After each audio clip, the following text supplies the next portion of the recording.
자, 신앙생활은요, 단지 교회에 다니는 것이 아니라 내 인생의 중심을 옮기는 것입니다.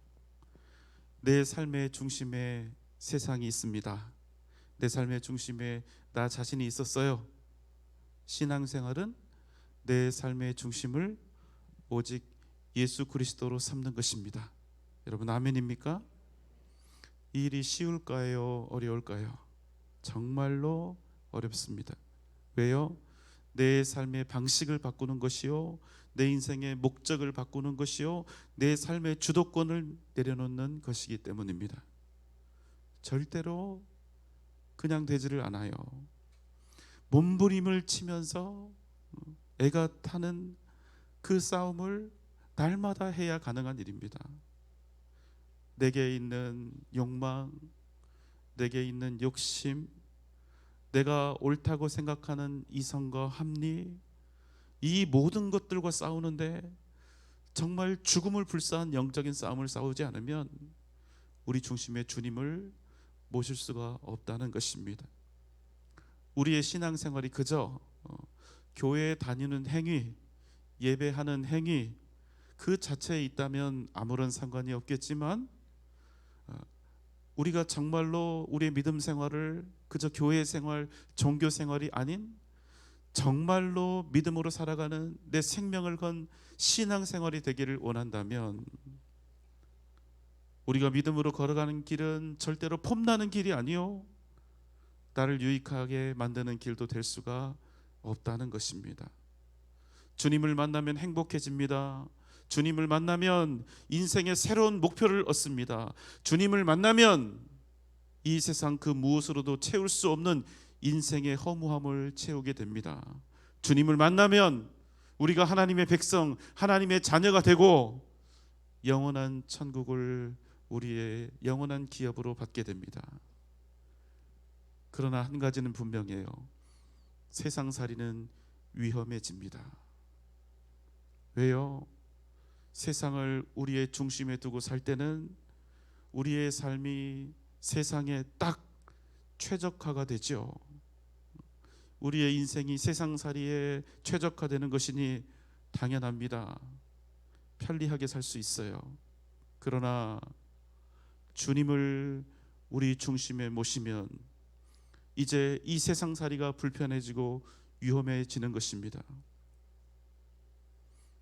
여러분, 잊지 마십시오.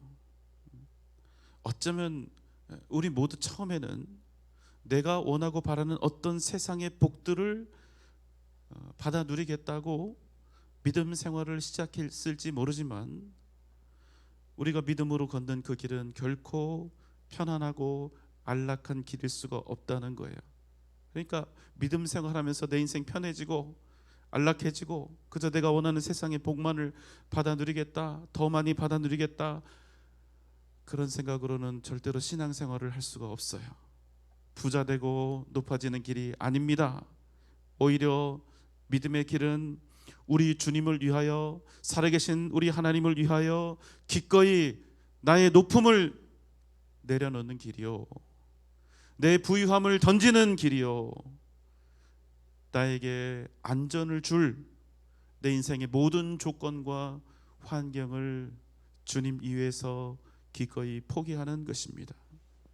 그래서 우리는 믿음으로 살 때 불편해지고 위험해지는 것입니다. 이제는 세상을 위해서가 아니라 주님을 위해서 세상에 최적화되어 있는 내 삶을 하나도 남김없이 다 버려야 하기 때문에 그래요. 자, 이제 오늘 우리가 세 번째 날인데 역시 다윗의 시편을 우리가 만납니다. 다윗의 노래예요. 역시 다윗의 이 노래 시편 5편도 어제에 이어서 비탄의 시입니다. 슬픔과 괴로움을 노래하는 시예요. 견딜 수 없는 처참함과 위험한 현실 속에 있는 다윗이 지금 노래를 하고 있는 겁니다. 아무도 자신의 이 마음, 고독함과 괴로움, 억울함과 답답함을 알지 못해요. 아무도 나의 외침에, 썩어가는 이 가슴에 아무도 관심이나 귀를 기울이지 않는 겁니다. 그래서 그는 노래합니다. 살아계신 하나님께 노래할 수밖에 없어요. 하나님을 향해서 노래합니다. 시편 5편 1절 2절입니다. 여호와여 나의 말에 귀를 기울이사 나의 심정을 헤아려 주소서. 나의 왕 나의 하나님이여 내가 부르짖는 소리를 들으소서. 내가 주께 기도하나이다. 그 누구에게도 이 썩어지는 가슴을, 이 마음을 표현할 수가 없어요. 그래서 주님을 부르는 겁니다. 여호와여 나의 말에 귀를 기울여 주소서. 나의 마음, 나의 이 심정을 주님 좀 헤아려 주옵소서.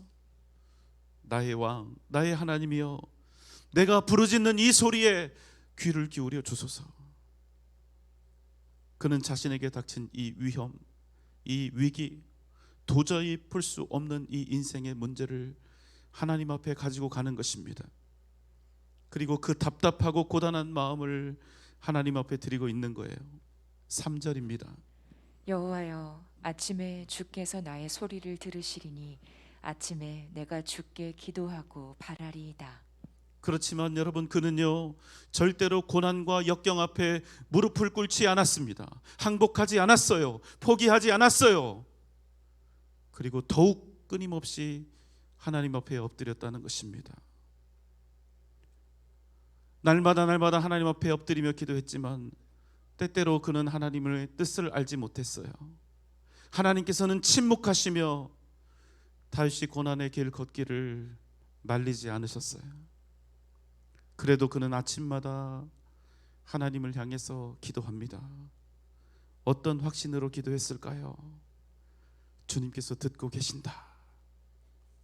주님께서 지금 나의 기도를 분명히 듣고 계신다. 그리고 하나님께서 끝내 당신의 그 의로우신 뜻을 나에게 보이시리라 하는 것입니다. 죄악을 기뻐하는 자들, 오만한 자들, 피 흘리기를 지게 하는 자와 속이는 자를 용납하지 않으시는 주님께서 반드시 그 선하신 뜻대로 역사하시리라, 그가 지금 선언하고 있는 거예요. 이 노래를 부르고 있는, 하나님을 향해서 이 노래를 가슴치며 부르고 있는 다윗, 그를 둘러싼 환경이 전혀 바뀌지 않았어요. 모든 부조리와 악행이 하나도 사라진 바가 없어요. 그렇지만 다윗은 어떤 마음으로? 이미 하나님의 선하신 뜻이 이루어졌음을 믿고 선포하고 있다는 사실입니다. 이것을 우리가 뭐라고 이야기하냐면 선취적인 신학이라고 해요. 먼저 얻었다는 거예요.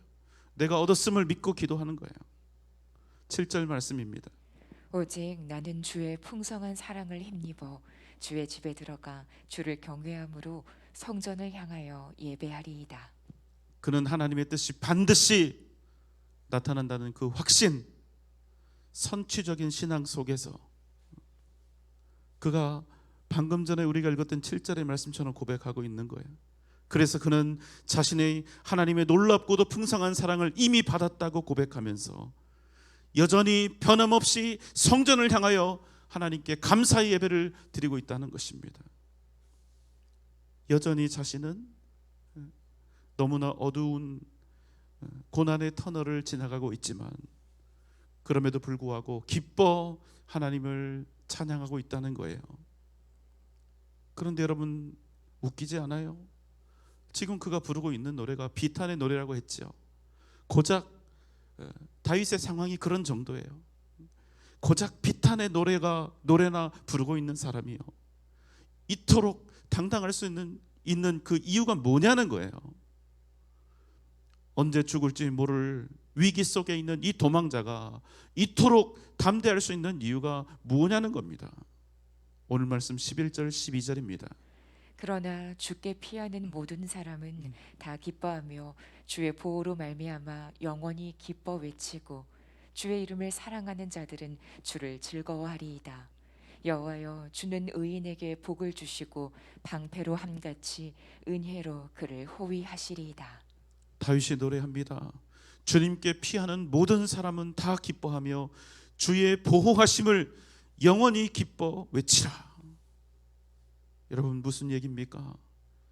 다윗에게 있어서 하나님이 누구였다는 거예요? 어떤 분이셨다는 겁니까? 그에게 있어서 하나님은 방패셨습니다. 그래서 그는 세상 앞에서 주눅들지 않습니다. 방패이신 하나님을 온전히 의지하고 있었기 때문입니다. 그는 눈앞에 보이는 원수들, 그들의 창과 칼을 보고 있었던 것이 아니라 자신을 호유하고 계신 영원한 방패, 살아계신 하나님의 보호하심을 바라보며 기뻐 외치고 있었던 것입니다. 여러분, 주님께서 우리를 지키고 보호하신다는 그 말씀의 의미는 무엇일까요? 시편 121편 4절로 8절입니다. 이스라엘을 지키시는 이는 졸지도 아니하시고 주무시지도 아니하시리로다. 여호와는 너를 지키시는 이시라. 여호와께서 내 오른쪽에서 네 그늘이 되시나니 낮에 해가 너를 상하게 하지 아니하며 밤에 달도 너를 해치지 아니하리로다. 여호와께서 너를 지켜 모든 환난을 면하게 하시며 또 내 영혼을 지키시리로다.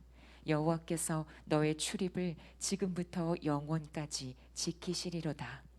여러분, 우리를 지키시는 주님은요, 우리를 지키시는 주님은 졸지도 주무시지도 않으신다는 것입니다. 그분은 우리를 모든 환난에서 면하게 하시며 우리의 영혼을 지키시되 우리의 출입을 영원까지 지키시는 전능하신 하나님이시라는 사실을 여러분 절대로 잊지 마시기 바랍니다.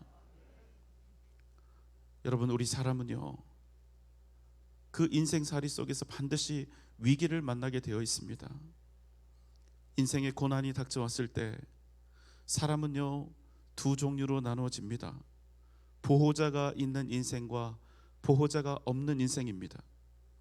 여러분 어떻습니까? 여러분에게는 보호자가 있습니까? 여러분 아멘입니까? 그럼 한 가지 더 여러분 대답해 보세요. 나에게 인생에서 어떤 역경이나 시련이 닥쳐왔을 때, 혹은 나에게 형통함이 왔을 때, 내 인생의 모든 순간마다 나는 보호자가 있는 사람으로서 보호자가 있는 사람처럼 생각하고 행동하는가? 아니면 보호자가 없는 사람처럼 생각하고 행동하는가?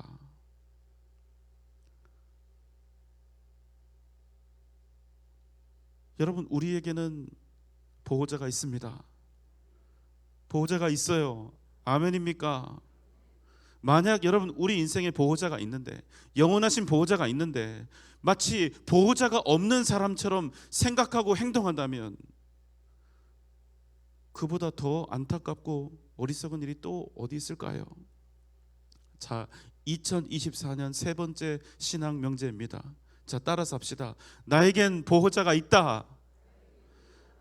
나에겐 보호자가 있다. 나에겐 방패가 있다. 나에겐 방패가 있다. 여러분의 인생 속에 외로움과 고독이 찾아오고 답답함과 억울함이 여러분에게 찾아오거든 이렇게 외치시기 바랍니다. 나에겐 보호자가 있다. 나에게는 영원한 방패가 있다. 사랑하는 여러분, 우리에겐요, 우리를 절대로 떠나지 아니하시는 영원한 보호자, 영원한 방패가 있습니다. 전능하신 하나님께서 우리의 아버지로, 우리의 보호자로 영원히 계신다는 사실을 기억하시기 바랍니다. 이 믿음이 우리를 어떤 시련과 역경이라 할지라도 반드시 이겨내게 할 것입니다. 우리 인생의 위대한 기적을 일구며 경험하게 할 줄 믿습니다. 오직 믿음으로 하나님의 위대한 역사를 이루며 사는 복된 2024년 되시기를 주님의 이름으로 축원합니다.